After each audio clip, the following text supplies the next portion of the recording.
Take a clean sheet of paper and write down goals in today's date, and then write down 10 goals that you would like to accomplish in the next 12 months.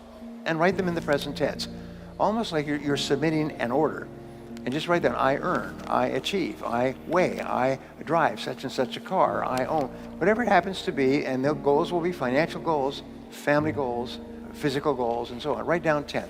And then you take this list of 10, and you say, if I had a magic wand, and I could wave this magic wand, and I could have any one goal on my list within 24 hours, which one goal would have the greatest positive impact on my life?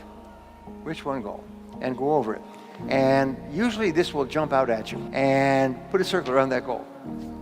And that's a goal you transfer to a clean sheet of paper, and then you follow the 7 steps. Write it down, set a deadline, make a list of everything you have to do to accomplish it, organize the list into a checklist, take action, and then do something every day.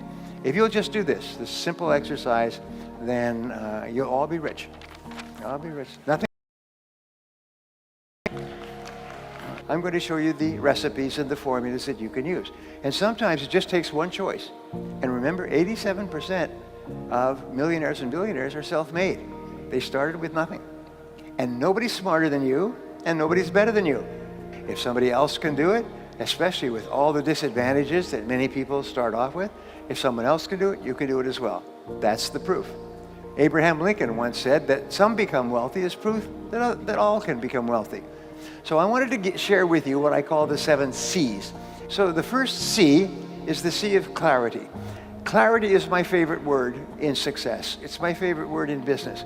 I have done consulting for more than 1,000 corporations, large companies worldwide, companies like IBM and General Motors and PepsiCo and Bank of America. I mean, big companies. And what I found is in every single situation, problems occur when the company becomes unclear about what it is they're doing or how it is they're doing it. Basically, it's clarity, lack of clarity. Now, here's something else I learned, and they did a study of 50 owners of companies, successful owners of companies like yourselves. And they asked them, what is the very best time management or business tool that you've ever discovered?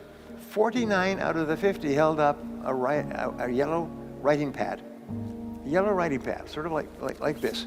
And this is what they did. This is how they planned their day. They made a list, to-do list. Today's date, they wrote down everything they had to do. They always work from a list. If you don't work from a list, it's very much like taking your hands off the wheel of your car, going down a winding road in the mountains.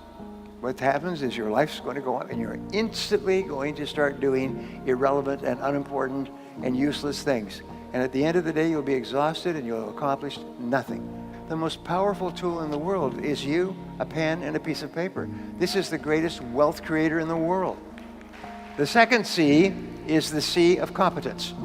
And the C of competence says, it's very simple, is that you can only earn a lot of money if you're very good at what you do. And so one of the most important things you do is you break down your work into skills. And you say, what are the most important skills I need to have to be successful? And there's recruiting is a very important skill. Training is an important skill.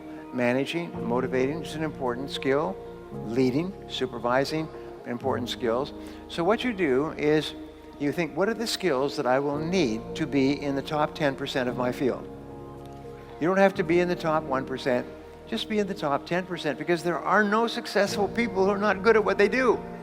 They are good at what they do, and they are good at what they do because they work at it all the time. Whether you're in sports or whether you're in music or chess or anything else, there's a wonderful study. Basically what it said was studying the most successful people is that these people spend far more hours becoming good at what they do than average people. The other people don't do it. And that everybody has natural abilities, but the ones who use those abilities transform themselves by really, really working hard at becoming good, one skill at a time. This is another thing that's really important. Don't try to be good at everything, because what happens is you just break down. You just overwhelm yourself and you just give up. And you say, oh, I tried that before.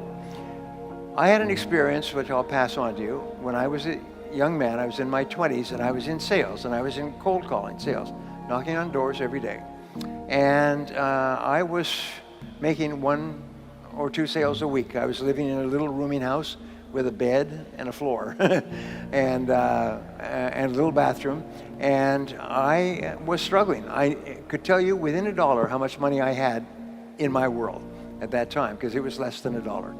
And I worked, get up at 5 or 6 o'clock in the morning. I'd be waiting at 8 o'clock in the morning when people came to work. I would knock on doors, office doors and business doors all day long. And then in the evenings, I'd go out and knock on homes and apartments. And I would make call after call after call. I made hundreds of calls and with no sales. The first year, I made more than 20,000 calls and only made a few sales. Just enough to survive. And then one day, I asked a question, which I'm going to help you with. As I said, of all the skills, what's holding me back more than anything else? And the answer was closing the sale.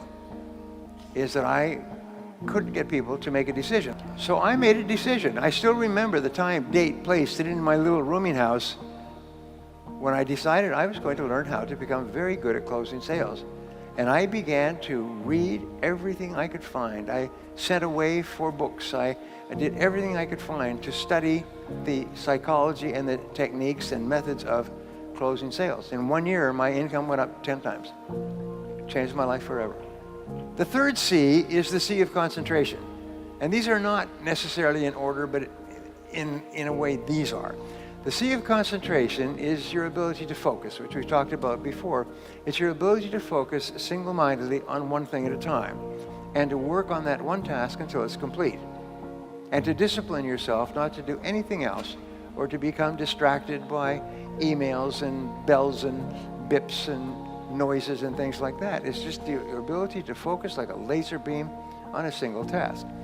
Start and finish your most important task. Number 4 is constraints. Between where you are today and where you want to be sometime in the future, a goal, is there is always one constraint or choke point that determines the speed at which you get from here to here. That's the constraint. So the art of life is to identify the constraints that are holding you back from achieving the goal that you want to achieve. So you say to yourself, all right, you want to achieve a particular goal. So you ask yourself, what is the one factor that determines the speed at which you achieve that goal? And don't try to change the world. Try to change one thing, one factor. Try to alleviate the one factor, and that'll change your whole life. It's unbelievable. So number 5 is continuous learning and development, is dedicate yourself to becoming better and better at what you do. It must be a part of your life. You must breathe in, breathe out, and learn new things. Self-made millionaires, self-made billionaires spend 60 to 90 minutes every day studying their field, reading new material. Warren Buffett was just relegated from number 3 to number 4, richest man in the world. And Warren Buffett reads 500 pages a day. He reads all the time, and he's one of the richest men in the history of the world.